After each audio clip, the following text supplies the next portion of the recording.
ഞാൻ പ്രഭാകരൻ, ചെന്നൈയിൽ നിന്ന്. ഞങ്ങളുടെ വീട് ഉണ്ടാക്കിയിട്ടുള്ളതും ODF തന്നെയാണ്.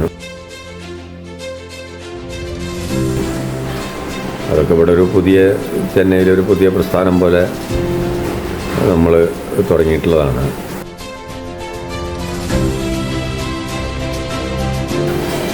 തുടങ്ങിയപ്പോൾ അവസാനിച്ച് വീട് പണിയൊക്കെ കഴിഞ്ഞു, താമസം തുടങ്ങി.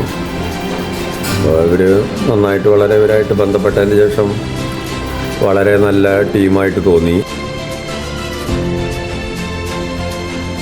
അത് മാജി മാത്രമല്ല, മാജിയുടെയും നല്ല സ്വഭാവവും പിന്നെ നല്ല ഡീലിങ്ങും കാര്യങ്ങളാണ്. അതുപോലെ തന്നെ അവരുടെ ഓഫീസ് സ്റ്റാഫിൻ്റെയും പെരുമാറ്റമൊക്കെ വളരെ ഉഗ്രനായിരുന്നു. ഇന്നും ഞങ്ങളായിട്ട് വീട് പണിയൊക്കെ കഴിഞ്ഞിട്ട് ഇപ്പോൾ 1.5-2 കൊല്ലമായി. പക്ഷേ ഇന്നും ഞങ്ങളൊക്കെ ആയിട്ട് നല്ല റിലേഷൻ തന്നെയാണ്. അപ്പോൾ എനിക്കൊന്ന് പറയാനുള്ളതെന്ന് വെച്ചാൽ, ഈ വീടുണ്ടാക്കലും നമ്മൾ ആൾക്കാർക്ക് വീടുണ്ടാക്കാനുള്ള കോൺട്രാക്റ്റ് കൊടുക്കലും ഒക്കെ സാധാരണയാണ്. പക്ഷേ പൊതുവെ നല്ലൊരു ടീമിനെ, ഇതുപോലെ നല്ല ഹ്യൂമൻ റിലേഷൻ, മനുഷ്യബന്ധങ്ങൾ നന്നായി പുലർത്തുന്ന ഒരു ടീമിനെ കിട്ടുന്നത് അത് ദുർലഭമാണ്.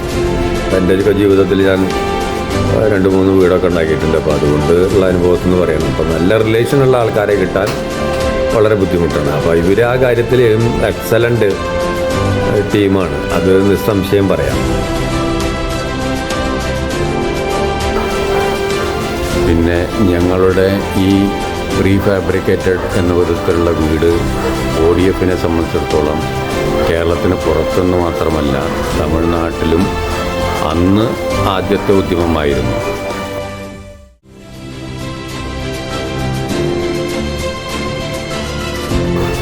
കൂടാതെ വിജയത്തിന് പല അവകാശികളും ഉണ്ടാവും. നേരെ മറിച്ച് തോൽവി അനാഥയാണ് എന്ന് പറയുന്ന പോലെ ODF എന്ന സ്വയം സംരംഭം മാജി 10 കൊല്ലം മുമ്പ് തുടങ്ങുന്ന കാലത്ത് സ്വന്തം മാതാപിതാക്കളല്ലാതെ ഉലകത്തിൽ ആരും തന്നെ മാജിക്ക് പ്രോത്സാഹനം കൊടുക്കാൻ ഉണ്ടായിരുന്നില്ല എന്നും അദ്ദേഹം എന്നോട് പറഞ്ഞിരുന്നതായി ഞാൻ ഓർക്കുന്നു. അങ്ങനെ ഒരുപാട് വെല്ലുവിളികളെ നേരിട്ടൊക്കെയാണ് ODF ഇന്ന് ഈ വിജയപാതയിലേക്ക് എത്തിയിരിക്കുന്നത് എന്നും പറയാതിരിക്കാൻ വയ്യ. അതും കൂടാതെ ഡോക്ടർ അബ്ദുൽ കലാം സാർ പറഞ്ഞ പോലെ കാര്യങ്ങൾക്ക് അതിൻ്റേതായ പ്രാധാന്യം കൽപ്പിക്കുന്നതിൽ പൊതുവെ വളരെ മോശമായ സംസ്കാരം പുലർത്തുന്ന നമ്മുടെ രാജ്യത്ത് നല്ല വിദ്യാഭ്യാസ സമ്പന്നനായ മാജിയും അതുപോലെ തന്നെ വിദ്യാഭ്യാസ സമ്പന്നതയുള്ള ODFൻ്റെ ടീമിൻ്റെയും പ്രശംസനീയമായ ടീം വർക്ക് കാരണമാണ് ഇന്ന് ODF 1+1 11 എന്ന പോലെ വിജയപാതയിലേക്ക് എത്തിയിരിക്കുന്നത് എന്ന് തീർച്ചയാണ്. അതുകൊണ്ടൊക്കെ തന്നെയാണ് സമയാസമയങ്ങളിൽ ഈ ഫീൽഡിൽ കാണപ്പെടുന്ന പുരോഗമനങ്ങളും ODFൻ്റെ ഈ ഉദ്യമത്തിൽ അവർ മാറ്റങ്ങളെന്ന വണ്ണം കൊണ്ടുവന്നും കൊണ്ടേയിരിക്കുന്നതും.